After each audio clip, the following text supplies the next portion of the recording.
Now back in Lagos, it's time for Trending Now. And like I say, the only man that can tell me what's happening and I'll believe apart from Olamide is standing by. Nelson Etta, good morning to you. Good morning, Ria, Toma, Ibrahim, and my wonderful Olamide. Nelson, I'm this close to breaking protocol, getting off this chair and coming to join you up there. Well, Olamide, we love you here. So. You took my chair, so I took your spot. You always do a good job. I love to hear what you have to say. Thank you very much. I have some stories for you guys this morning. Take it away. Thank you very much. Good morning, everyone, and welcome to Trending Now right here on TVC Breakfast. Of course, my name is Nelson Etta. We're beginning with a very sad story this morning, barely days after allegedly masterminding the brutal attack that killed 32 worshippers at Muntu Mosque in Malufushi. Bandit leader Babaro appeared openly at a peace meeting in Faskari, Katsina State. The dialogue meant to ease tensions between herders and farmers drew traditional rulers, security representatives, and community leaders. Yet, Babaro, long linked to kidnappings and deadly raids, sat at the table unchallenged. His appearance has set off a wave of backlash online, with many Nigerians questioning how a man accused of such violence could be treated as a participant in peace rather than pursued as a fugitive. You had some things to say, and we'd like to let you know that. Aliyu Mohammed is saying, if crimes this grievous can be brushed aside in the name of dialogue, then what message are we sending? That bloodshed has no consequence? That victims' lives don't matter? Nigeria cannot truly heal or move forward if justice is sacrificed on the altar of negotiation. Sad. And my son, Odumegu, that is son of Nelson, he said negotiating with terrorists like Babaro, as reported in Faskari on the 14th of September 2025, undermines Nigeria's security. A 2023 ISS study shows 70% of such deals fail within a year. We need arrests, not handshake. I don't know what Toma, Ibrahim, and Ria, of course, let me know what you think this morning about this matter. When I read the story, it repelled me. You know, you can't allow somebody that has been accused of killing 32 people and several kidnaps, you know, sit down in an open place with you and you are talking, and that is our definition of non-kinetic approach to security. No, I think that is really bad. Like the story asked, is it that, or I think one of your the comments you read, is it that Nigerian lives do not matter, that somebody like that could be allowed to sit down and photographs and films are taken of him? I still stand on what I've said several times. I do not understand why you'll be dialoguing with a criminal. You can see that this man is a criminal. I feel like he should be arrested, not even sit down with them and be taking pictures. So this is a no-no for me. Yeah. I saw the video yesterday and I was asking my wife, I asked, are these toy guns or it's just belt or gold stick, you know, for, you know, cows and all of that? It later turned out to be guns. And I wonder, when we say kinetic and not kinetic, do you know that these people also collaborate with the, what's it called, the natives of this area, where they even give them titles, they're chiefs, you know, there. So I don't know exactly what we need. If we want to dialogue with these people, let's do it right. And if we want to deal with them, let's just do it right. Let's stop jumping from one place to the other. We need to just deal with these people. Absolutely. This is a story that we've seen time and time again. And I'll say this, there's a thin line between negotiating peace and legitimizing terror. Forget about the optics of sitting down with a known terrorist responsible for so much death and trauma. This undermines the credibility of state authority, if you ask me. What message are we sending here? Reconciliation is important for rehabilitation and indeed recovery of communities that face trauma at the hands of this man. But the optics of this are not great. What story and what message are we sending to the families and to the aggrieved? And I think we need to find another nomenclature for this, because this kinetic and non-kinetic thing is not working for me. It's not kinetic. It's semantics. I mean, man, it's not really working. But let me take you guys to another story this morning right here. The governorship candidate of the All Progressives Congress for the forthcoming Anambra gubernatorial election, Prince Nicholas Ukachukwu, found himself at the center of controversy after videos surfaced online showing men blocking his exit from Transcorp Hilton Hotel in Abuja. The men accused him of owing them 1 billion naira, claiming the money was borrowed to fund his election bid. The footage, widely circulated by supporters of Governor Chukwuma Soludo of the All Progressives Grand Alliance, APUGA, quickly set social media buzzing. Take a look at this. Anambra people reject you. Anambra people reject this man. His own people, his own people. Anambra people reject you. Meantime, Okachukwu's camp have dismissed the video as staged political theater. Supporters insist no creditor goes to a hotel lobby to recover a 1 billion naira debt, arguing the stunt is timed to damage his reputation as the election approaches, with both sides trading accusations of blackmail and propaganda. Ndi Anambra are left to sift the truth from a race already marked by tension. Let's take some tweets on this story right here. Youth in process. If a candidate's death sparks this much noise before office, imagine the weight such issues place on governance when unchecked. That's why turnout matters. Crowds at polling units deter thugs more than police. Our votes decide who manages the economy, institutions, and our daily survival. Silence gives room for manipulation. Presence forces accountability. Protection of votes begins with showing up. Get your PVC. This sounds like a fantastic speech. I like that, man. Ugo, person they owe you 1 billion naira. Na street you go collect your money.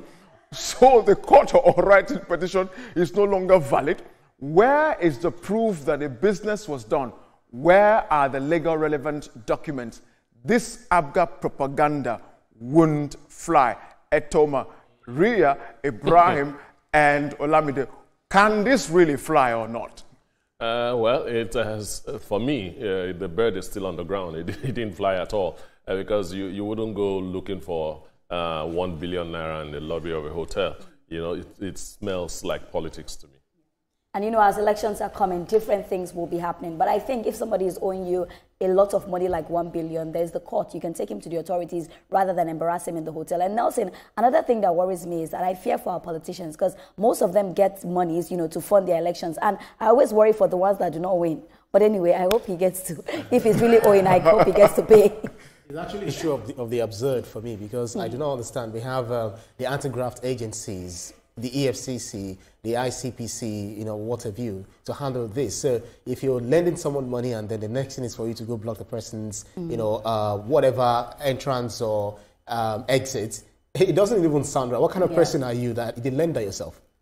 Absolutely, Tim. I have to say, if indeed this is a smear campaign by APGA, they made a spectacle. We have to, whether at the risk of sounding stereotypical, you know, the Indigbo are very industrious people. They don't play about their money. And so if this indeed was a spectacle, as elections are coming up, Anambra people don't play about their money. This is a smear campaign that unfortunately could possibly be effective in the upcoming elections. It's up to Senator Wanchukwu now to do a counter spectacle, if you ask me. And I hope the lender is not the kind of person that will start calling the person's contact. You know, I know that absolutely. But on the other hand, it's all fine and good to say there should be documentation for a 1 billion naira debt, but we do know that the judiciary is not always clear in matters like this, where power and politics are related. Just something to think about. Well, whether owing money or not, for me, that's not the issue at all concerning the election.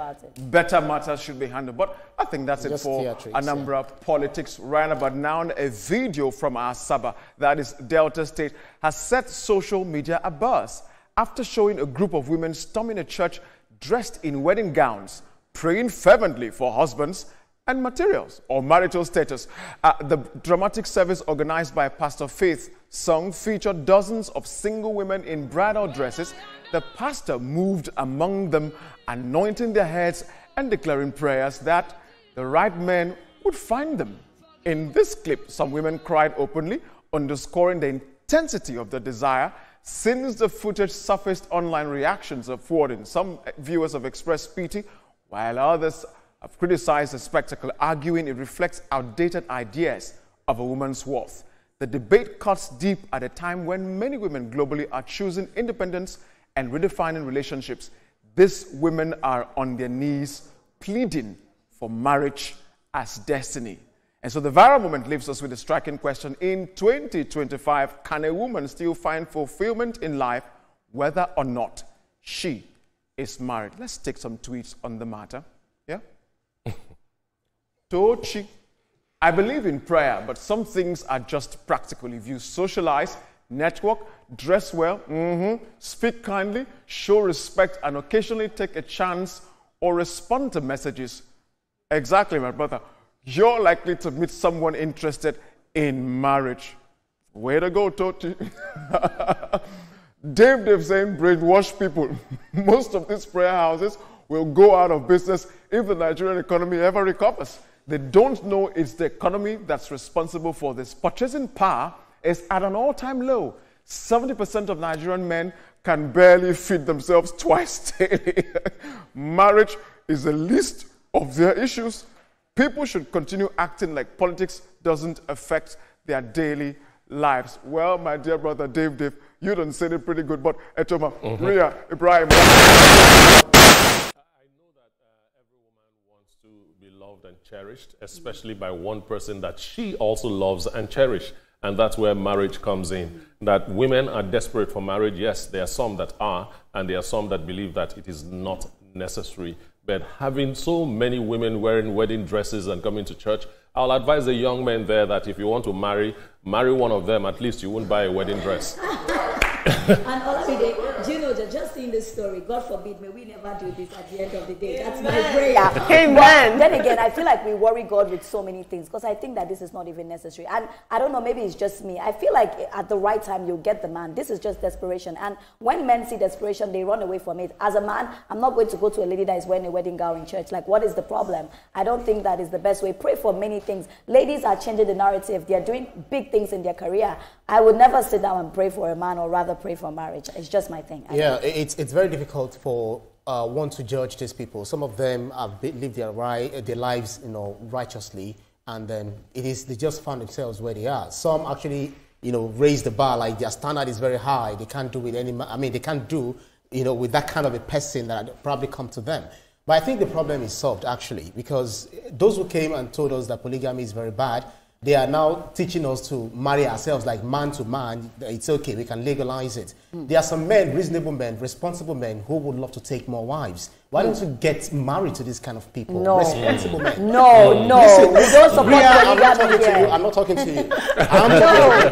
No. Listen, Ria. No, Ria, let him make it his point. And because I do not know where people will come and say, yes, you can marry yourselves, LGBTQ, man can marry man, woman can marry woman, let's legalize it. But no, do not legalize polygamy. This wasn't used to being our problem, back in the day, where we had our fathers, our great-grandfathers marry more than one wives. It's even been prophesied that we'll have more women coming out begging men, I just want to bear your name. It's a prophecy, and it's happening. Please do justice. There are so many. Like it or not. Ibrahim, please, can I? Yeah, there are so many things wrong with this video. It is so worrisome that a group of women in 2025 met together, and the pertinent thing on their mind, the foremost thing, is marriage. That is one point. A second point is, ladies, I need you to take off those wedding gowns and put on your big girl pants. There are women that are protesting outside outside the Ministry of Women Affairs,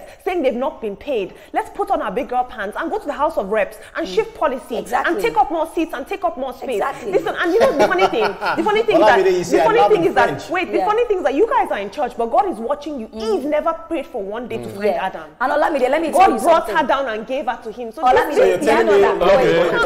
Let me say something. This is pure desperation. Change the narrative. Can you see their face? Can you see their? Do you know their ages? Could you take it over? I wish we had all the time to dwell on this. Take up more wives. It's a hot topic. But women don't agree. Please don't.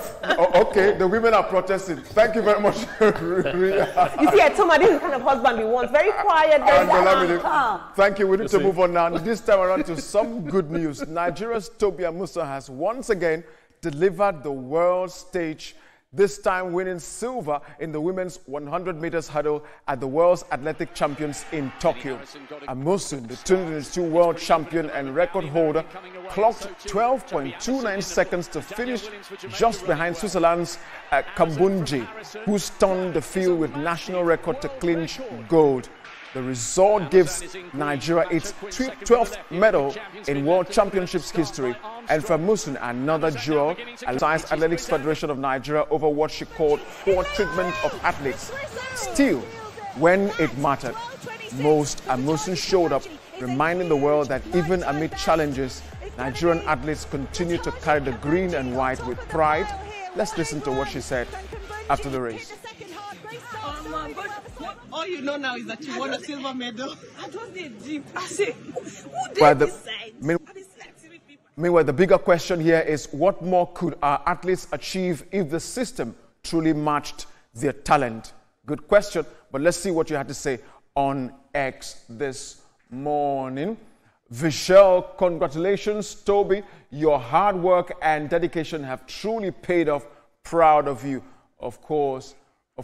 But let's get down to our team to see exactly what you all think. This is really fantastic. She keeps, pushing the bars and winning over the hurdles. A good one. But that question, assuming everything is in place, I think our athletes would reach beyond the stars. Yeah. I mean, it's obvious. If you're given the tools to work, then you have no excuse to fail. Toby was on social media and the rest for criticizing the things I gave to her. But she has a silver medal for Nigeria, and that's a big one. Silver medal for Nigeria is not a joke, so I give her all the accolades. Congratulations to you, girl. You say those people were not happy with what Toby has been achieving all this while. They tried to check everything, whether she was using some supernatural kind of a thing to win, but it turned out to be that she's just naturally gifted. We say congratulations to you, Toby. Absolutely. This is indeed a win for Nigeria, a win for young African women everywhere as well. But I will say this, it's so sad that our Nigerian athletes they still excel despite the neglect that they face. And so this should not be a moment of pride for the Athletics Federation of Nigeria. It should be a moment of reflection where we think about how we can better support these global stars that are exporting sport and exporting Nigeria at the international level. Let's not celebrate. Let's put policies in place to protect them and project them. Indeed. Thank you, guys. That's all I have for you on Trending Now today. All right. Thank you so much, Nelson. Thank you for those fantastic stories. Well, this is all we have for you on the show today. Not to worry, tomorrow we'll be back. But don't forget, your view is going to happen next with the beautiful ladies. And just after that is This Morning with Yori Folari. I'll see you tomorrow. Good morning, Nigeria.